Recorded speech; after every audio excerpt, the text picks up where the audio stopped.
A new storm brewing in the Atlantic. It could make landfall as a hurricane later this week. Meteorologist Halen Wilhite joins us with a look at that storm and if any of the moisture could make it here to Kansas. Halen.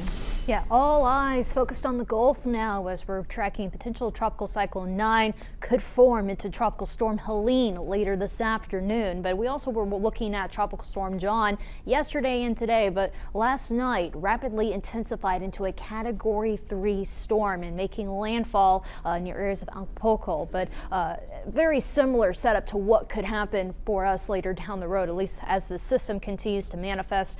Maximum winds right now sustained at 35 miles an hour, but as it gets farther into the Gulf, the waters, they're still abnormally warm, and that's just fuel to the fire, and that's going to rapidly intensify that storm into a Category 3 storm, meaning winds sustained at 115 miles an hour, could see gusts up to 140, and that is going to possibly make landfall in the Big Bend area of Florida. Now's the time to start acting, especially if you know people in these areas. Now's the time to start preparing for what could possibly be a very significant storm. But one thing we are going to monitor very closely is the track. The track can still change between now and as we head into Thursday and Friday. Should be making landfall sometime late Thursday, but depending on how strong this ridge is off to the east and also how strong this cutoff low is to the west, that could change between now and then, and just figure out where exactly this storm is going to drift. But right now we are still seeing hints that the storm could bring in some tropical moisture, at least to parts of eastern Kansas. Will it be a lot? More than likely no. It's a small chance for some showers, especially here in south central Kansas. But